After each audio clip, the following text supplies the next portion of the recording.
वरिष्ठ लेखिका नासिरा शर्मा आधुनिक हिंदी साहित्य की एक कुशल रचनाकार हैं। आज सुनिए उनकी लिखी हुई कहानी दुनिया मेरी ज़ुबानी। मैं हूँ सीमा सिंह। मैं क्यों बेकार परेशान हो रही हूँ? बाबा ठीक होंगे, वरना माँ तार भेजती, फ़ोन करवाती। आखिर पीसीओ जगह जगह खुल गए हैं, क्या गांव क्या कस्बा। शोभना ने टेबल लैंप बुझाया और आराम से सेटी पर आकर लेट गई। हाथ मोड़कर आंखों पर रखा और पैर हिलाने लगी। यह उसकी बचपन की आदत थी। दादी लेटे लेटे पैर हिलाने को मनहूस समझती थीं, अक्सर डांटती और कभी कभी उसका अंगूठा पकड़कर पैर पर से पैर हटाकर उसके तलवे पर चपत मारती। मगर शोभना लाख मना करने के बावजूद ये आदत नहीं छोड़ पाई थी और जब भी वो बेचैन होती तो इसी मुद्रा में लेटती। इस समय भी वो बेचैन है। दुनिया के जंजाल में फंसी वो माँ की पुकार को अनसुना कर पा रही है। फैसला लेने की हिम्मत बनती है तो जिम्मेदारियाँ याद आ जाती हैं। आखिर वो एक प्रसिद्ध कॉलेज की प्रिंसिपल है। बार बार भागकर वो इधर उधर छुट्टियाँ मनाने नहीं जा सकती। वही अनुशासन का पालन नहीं करेगी तो अध्यापिकाएं और विद्यार्थी क्या खाक उसका आदेश मानेंगे। सेटी से शोभना उठ बैठी और बेडरूम में जाकर बिस्तर पर लेट गई। उसने फैसला कर लिया कि वो नहीं जाएगी। अगले मास ज़रूर वो 2 दिन के लिए हो आएगी और माँ को अपनी मजबूरी बताएगी कि उस पर काम का कितना बोझ है। राजनीति हरदम उसके गले की फांस बनी रहती है। नौकरी करना लोहे के चने चबाना ही नहीं बल्कि कांटों भरे रास्ते पर चलने का नाम भी है। रुपए कमाना क्या होता है ये माँ समझती हैं, मेरी मजबूरी भी समझेंगी। फिर वो और बाबा कोई अकेले थोड़े ही हैं। छोटा भाई और बड़ी भाभी तो साथ रहती हैं, वो संभाल लेती हैं सब कुछ। तभी भैया बड़े आराम से शहर शहर घूमने वाली नौकरी कर लेते हैं। इस तरह की बातें सोचते सोचते शोभना को नींद आ गई। सुरेश को टहलने जाना होता है सो वो मुंह अंधेरे उठता है। इस समय भी वो जाग गया था मगर बिस्तर पर लेटे लेटे कुछ सोच रहा था। इस अवस्था में जब होता है तो टहलने नहीं जाता है और बिस्तर पर लेटे लेटे ही सारी दुनिया की सैर कर लेता है। इस समय उनके दिमाग में शोभना है। उसके पिता की तबीयत खराब है, खत आया है, उसको जाना चाहिए।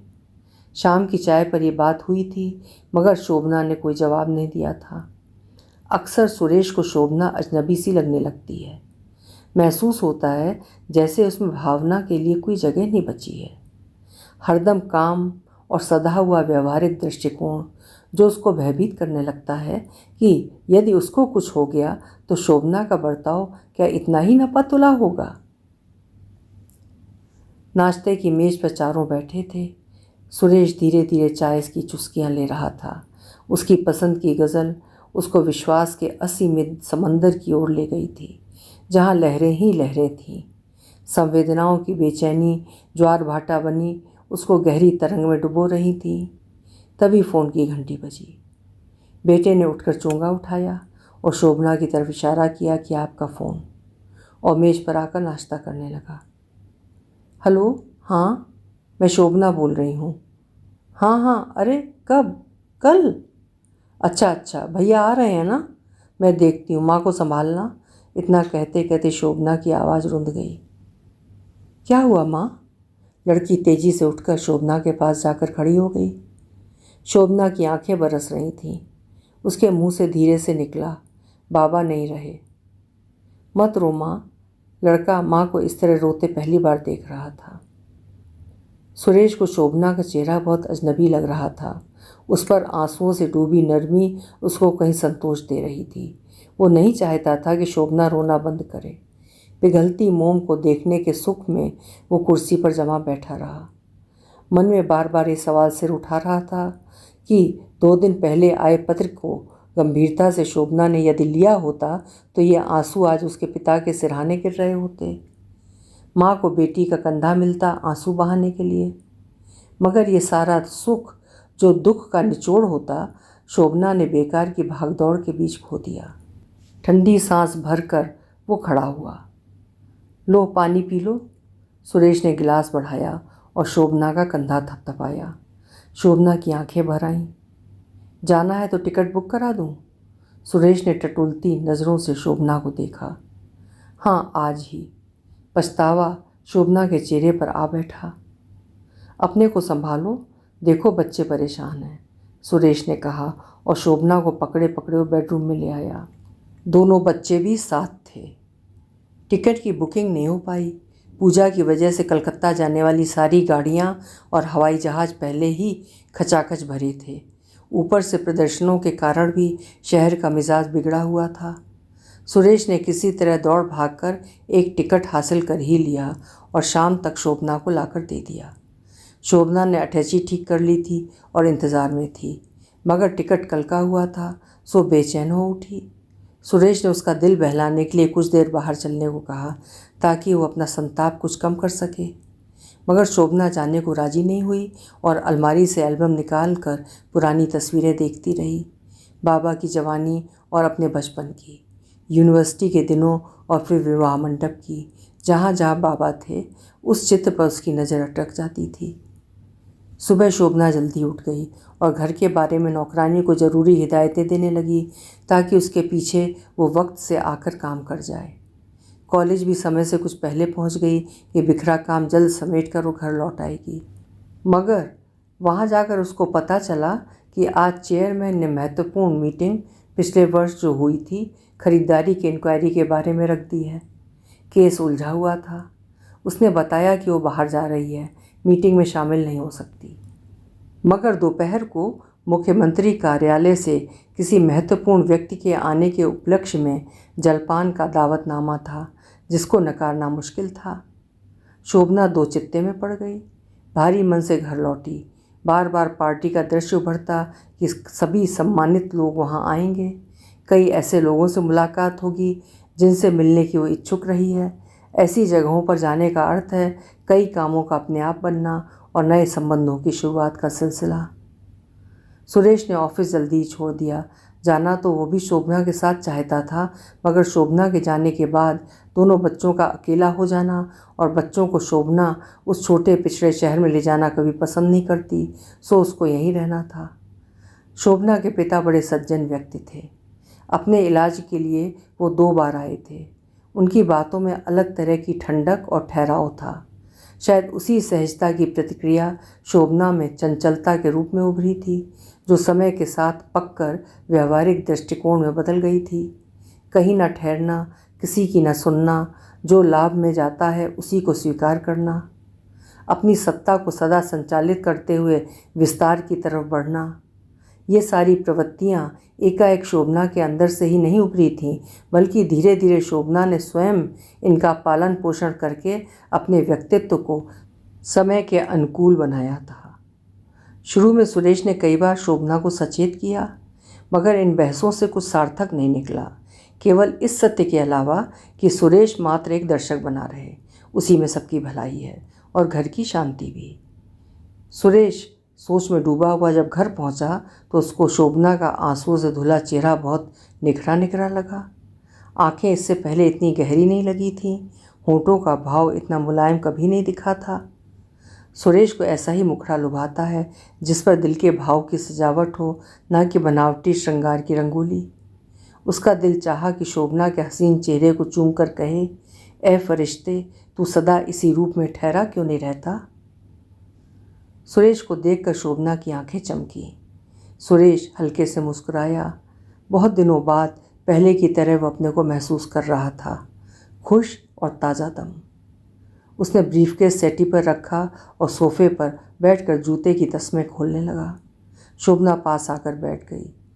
सुरेश को साफ लगा कि वह अंदर से बहुत बेचैन है और ये बेचैनी ज़रूरी भी है। आखिर बाप का साया सिर से उठना कोई हंसी मजाक तो है नहीं। बूढ़े अधेड़ किसी भी उम्र की औलाद का पूरा वजूद हिलाने का अकेला ये हादसा काफ़ी होता है। सुरेश ने प्यार से उसका कंधा थपथपाया। अपना ख्याल रखना, ज़्यादा रुकने का मन हो तो रुक जाना, यहाँ मैं सब संभाल लूँगा। मम्मी, मैं भी चलूँगा। पापा, आप मम्मी को समझाइए ना, नाना जी मुझे कितना प्यार करते थे, उनको मैं देखना चाहता हूँ। स्टूपिड, मरे हुए आदमी को देखना क्या मतलब? लड़की ने कंधे उचकाए। शोभना ने हाथ उठाकर दोनों के बीच उठे वार्तालाप पर रोक लगा दी। सुनो, मैं सोच रही हूँ कि जाऊँ या न जाऊँ। क्या? सुरेश चौंक पड़ा। हाँ, अब जाने से क्या लाभ?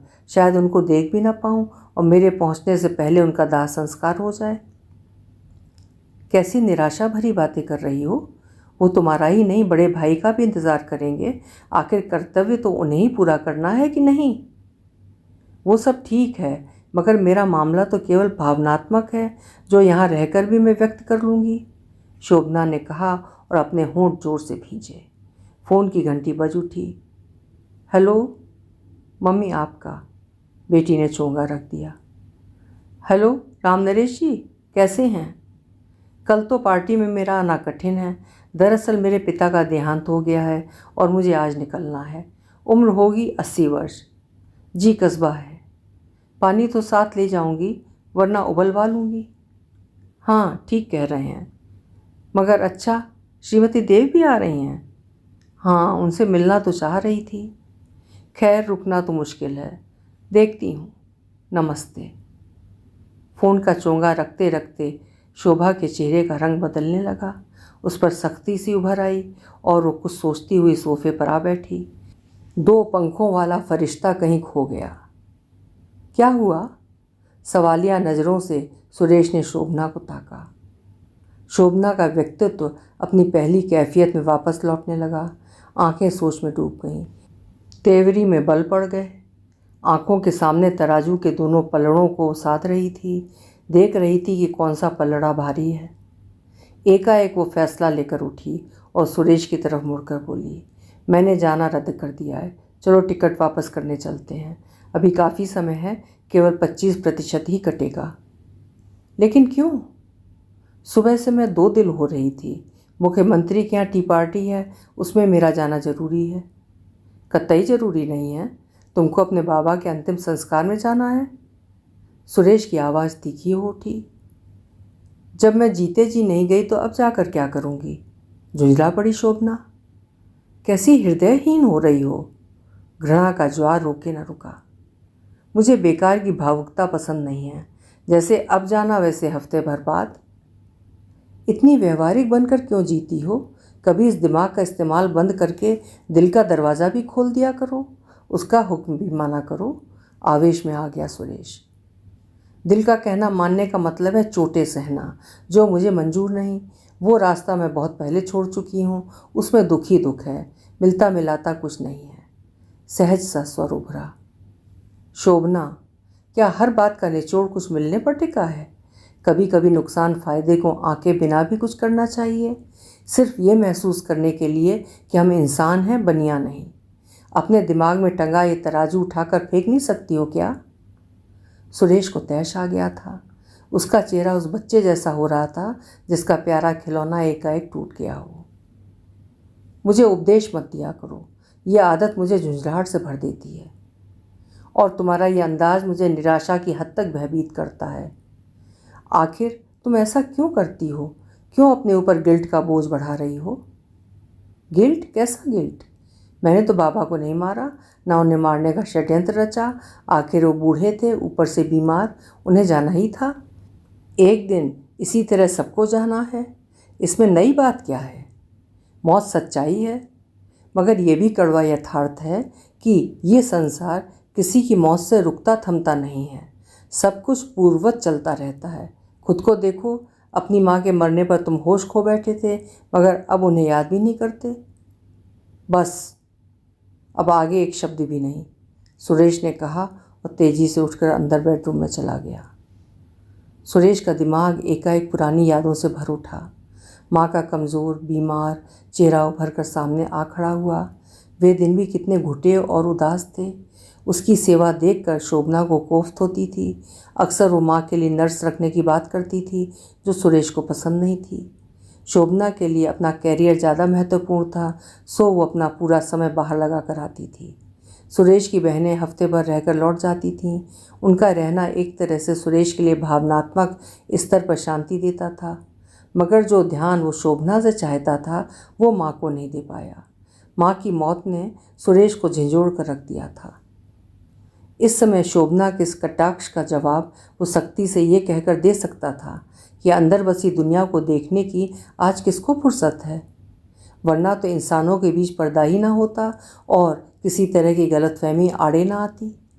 मगर वे लोग भी उन्हें ताड़ नहीं पाते हैं जिनसे उनका जन्म जन्मांतर का संबंध होता है और सांसें एक दूसरे से गुथी होती हैं। सुरेश का सिर दर्द से फटने लगा था। बाहर शोभना किसी से फ़ोन पर बात कर रही थी। हाँ, मैंने जाना कैंसिल कर दिया है। श्रीमती देव से मिलना होगा तो मैं सारी बातें बता दूंगी। ये मौका बहुत अच्छा है, वरना तो फैसला एक तरफा बात को लेकर हो जाता। ठीक है, कल मुलाकात होती है। सुरेश ने कई बार शोभना को समझाया है कि वो अपने काम तक अपनी परिधि बना ले, गैर ज़रूरी बातों में अपना समय बर्बाद ना करे, मगर शोभना को हर जगह अपनी उपस्थिति दर्ज कराने का जुनून सा है। कभी कभी तो वो कई दिन तक एक दूसरे से नहीं मिल पाते। जब सुरेश उठता है तो शोभना सोई रहती है और जब वो देर रात पार्टी से लौटती है तो सुरेश सोया मिलता है। एहसास का साझा आंगन जाने कब से सूना हो गया है। इसकी टपकन सुरेश को महसूस होती है, मगर शोभना को एक दूसरी ही तरफ अपने चंगुल में ले चुकी है। उसके लिए जो है बस स्टेटस है। इस समय भी उसकी बातों का अंदाज किस ओर इशारा कर रहा है। हेलो मिसेस वर्मा, मैं शोभना बोल रही हूँ। कैसी हैं? मैं ठीक हूँ। आप तो जानती हैं कि व्यस्तता किस कदर बांधे रखती है। कल सोचा था कि बच्चों के साथ कहीं बाहर डिनर लूँगी, मगर मुख्यमंत्री का निमंत्रण मिला है, अब उसे टाला तो जा नहीं सकता। आपकी बात मुझे याद है। मिस्टर नरेश से बात हुई, हम सब कुछ संभाल लेंगे, फिर बात होगी। Okay, bye. फ़ोन रखकर शोभना ने मेज़ पर रखे जग से गिलास भरा और तेज़ी से गला तर किया। फिर बच्चों की तरफ देखा जो टीवी देखने में व्यस्त थे या फिर दिखा रहे थे कि उन्हें माँ बाप के रोज़ रोज़ के झगड़ों से वास्ता नहीं है। शोभना ने एक नज़र देखा, फिर अंदर कमरे की ओर बढ़ी। शोभना ने पति के उतरते चेहरे को एक पल ताका, फिर दूसरे पल बड़े झटके से उसने पर्स उठाया और अकेली बाहर की तरफ बढ़ी। दोनों बच्चे अवाक थे। ऐसा नहीं था कि उन्होंने मम्मी पापा की झड़पें पहले देखी सुनी नहीं थीं, मगर आज मामला कुछ और था। उन दोनों के लिए ये बात पहली बन गई थी कि मामूली सी चाय पार्टी और नाना जी की मौत के बीच माँ इस तरह क्यों खड़ी हो गई हैं। पार्टियाँ तो बार बार होंगी, मगर नाना जी की अंतिम विदाई तो मम्मी को दोबारा नहीं मिलेगी। अंदर पलंग पर बैठा सुरेश सोच रहा था कि आज के इंसान ने अपने आप में रहना क्यों छोड़ दिया है। आखिर क्यों वो अपने अंदर की दुनिया को छोड़कर बाहर की बदहवास दुनिया में भटक रहा है। सुरेश ने गहरी लंबी सांस ली और टेबल पर रखी अपनी माँ की तस्वीर को देखा। शोभना की बात को याद कर कड़वी मुस्कान उसके चेहरे पर उभरी, जो दूसरे पल गंभीरता में घुल गई। जलती सिगरेट हाथ की उंगलियों के बीच दबाए जब सुरेश खिड़की के पास पहुंचा तो कार का दरवाज़ा खोलती शोभना पर उसकी नज़र पड़ी। वो चेहरा बदल चुका था। उस पर सख्ती थी, समझदारी थी, विवेक का तीखापन था, अंदाज में झटका था। कार स्टार्ट हुई और आगे जाकर बाएं मुड़कर आंखों से ओझल हो गई। सुरेश के हाथ की सिगरेट बिना पिए ही सुलग कर ख़त्म हो गई। सिगरेट के टुकड़े को एस्ट्रे में उझाते हुए जाने क्यों उसके दिमाग में ख्याल गुजरा कि वो मासूम फरिश्ता जाने कहाँ खो गया जो इंसानी वेश में सामने आया था। अभी आप सुन रहे थे नासिरा शर्मा जी की लिखी हुई कहानी दुनियादारी और व्यवहारिकता में दक्ष एक स्त्री की कहानी। आपको कैसी लगी? कमेंट सेक्शन में अपने विचार ज़रूर लिखिएगा। आपको मेरे चैनल का कंटेंट पसंद है और इसी तरह की उत्कृष्ट कहानियाँ सुनना चाहते हैं तो चैनल को सब्सक्राइब ज़रूर करें, लाइक करें, शेयर करें। धन्यवाद।